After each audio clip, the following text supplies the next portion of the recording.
Hello, welcome to my interpretation of famous nursery rhymes. Remember Jack and Jill? Jack and Jill went up the hill to fetch a pail of water. Jack fell down and broke his crown, and Jill came tumbling after.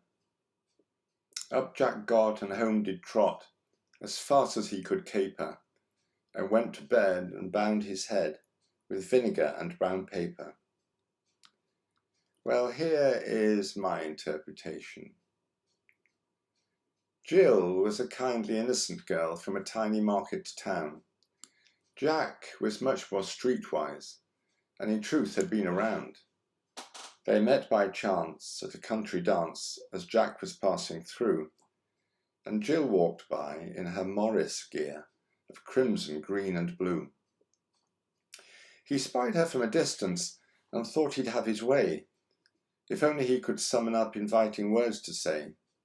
But sad for Jack, he'd never had great skills in verbal fluency, perhaps because his best school days were marked by wilful truancy. Hi, good morning, what's your name, and why's your dress not shorter? Were followed by a better try. Let's go and get some water. Summer droughts and thirsty folk have left us short, said Jill. But Jack replied, with little doubt there's some upon that hill.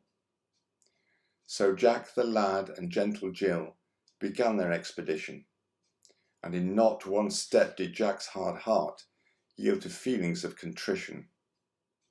His mind possessed with lust for Jill, his caring side grew colder. His attention waned, he lost his hold, and stumbled on a boulder.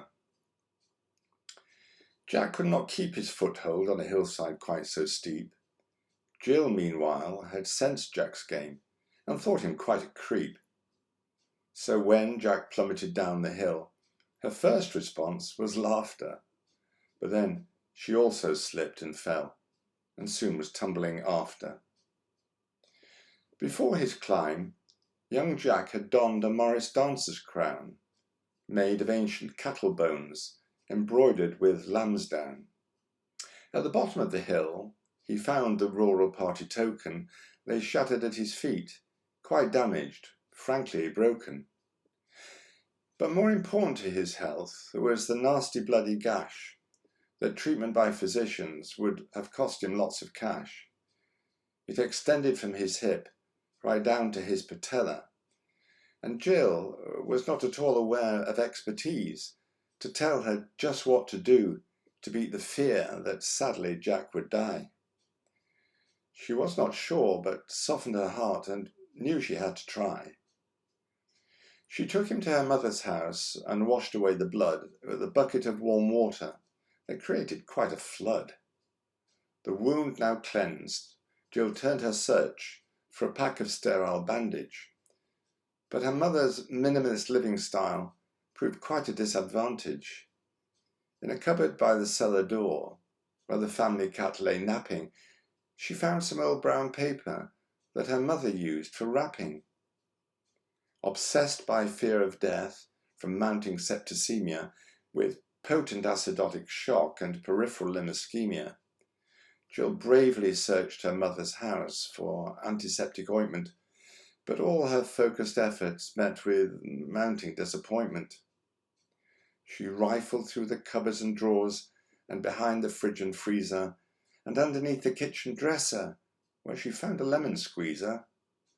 There seemed to be no ointment, but Jill thought perhaps quite similar were several litre bottles full of fine balsamic vinegar. She liberally poured the vinegar over Jack's open laceration, hoping that her treatment would prevent an amputation. With use of Mum's brown paper, the wound was swiftly dressed, and with Jill's help, Jack's life on earth was truly heaven blessed.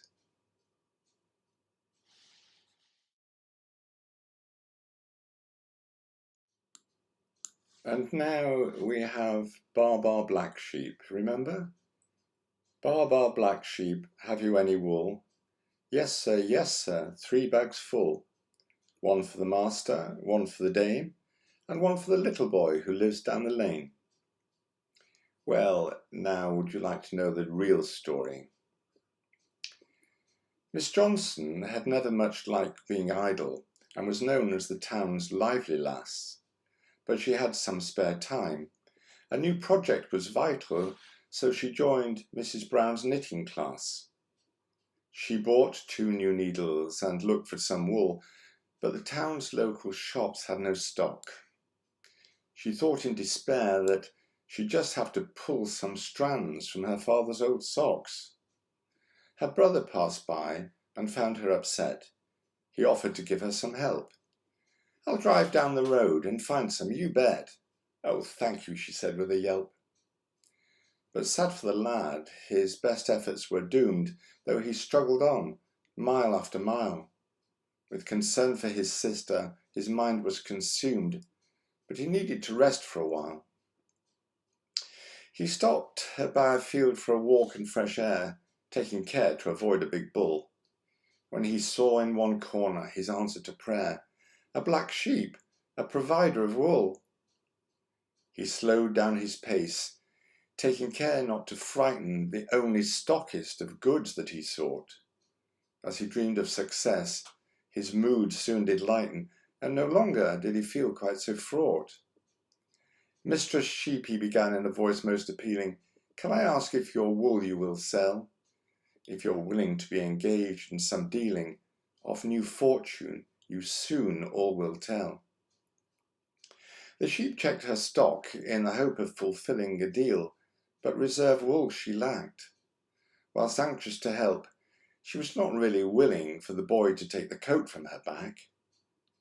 "I do have some wool, wrapped in bright silken bags, but right now I have only 3, and I have to relate that they're all given tags of ownership, excluding thee.